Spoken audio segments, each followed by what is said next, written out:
presenting by Deep Music। नमस्कार दोस्तों, नए नए छत्तीसगढ़ी गाने सुनने और देखने के लिए हमारे दीप म्यूजिक चैनल को अभी सब्सक्राइब करें और बेल आइकॉन के बटन को क्लिक करें।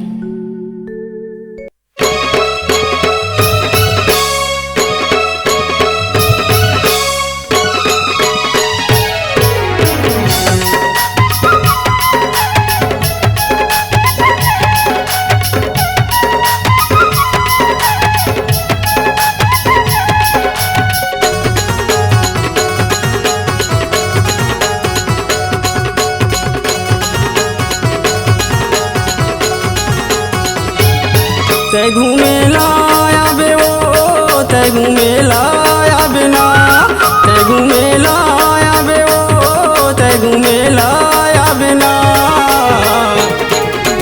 दिन शनिवार कचना बाजार घूमेला आबे ना। दिन शनिवार कचना बाजार घूमेला आबे ना।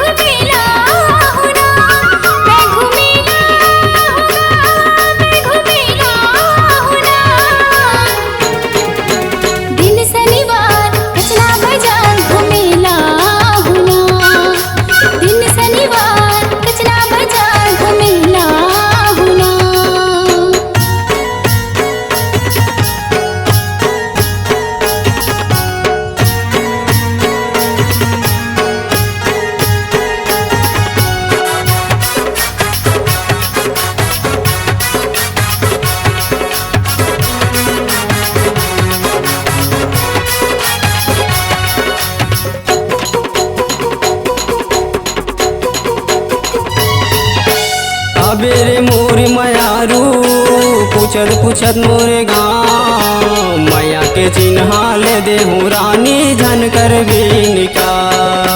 मैया के चिन्हा ले देहूँ रानी झन कर बेनिका। तै घूमेला आबे ओ तै घूमेला आबे ना तै घूमेला आबे ओ तै घूमेला आबे ना। दिन शनिवार कचना बाजार घूमेला आबे ना। दिन शनिवार कचना बाजार घूमेला आबे ना।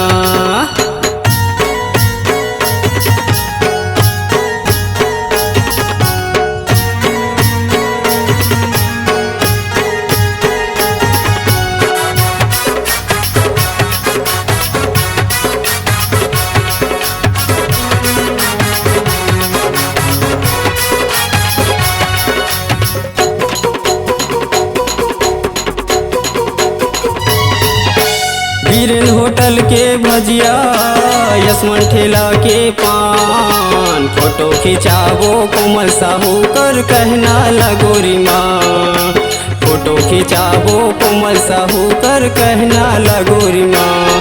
मैं खवाहूँ तोला ओ मैं खवाहूँ तोला ना मैं खवाहूँ तोला ओ मैं खवाहूँ तोला ना। शीतल ठेला के गुप चुप पानी पिया हूँ तोलना।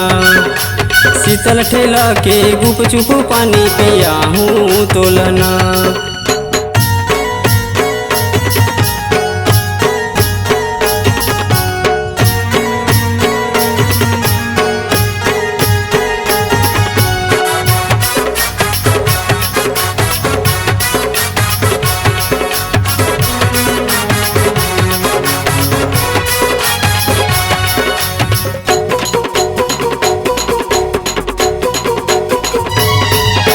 सत्यम नगर भाटापारा कंचनपुर कचना मुर्गा रोही साहू कैथे मोला पूछत आबे मोरे ना। रोही साहू कैथे मोला पूछत आबे मोरे ना। मैं घुमाहूँ तोला ओ मैं घुमाहूँ तोला ना मैं घुमाहूँ तोला ओ मैं घुमाहूँ तोला ना। कचना गाँव के चारों मुड़ाना देखा हूँ तोलना। कचना गाँव के चारों मुड़ाना देखा हूँ तोलना। मैं घूमेला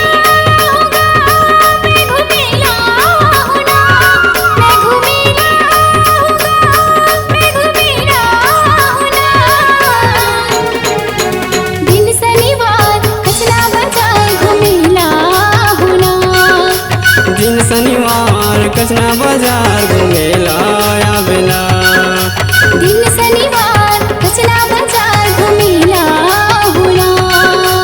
दिन शनिवार कचना बाजार घूमेला आवेला। अपने आवाज एवं सुमधुर स्वर को एक नई पहचान देने के लिए चले आइए Aradhana audio recording studio, Kabir Dharmnagar, Damakheda. Mobile number 7067046464 9753451493।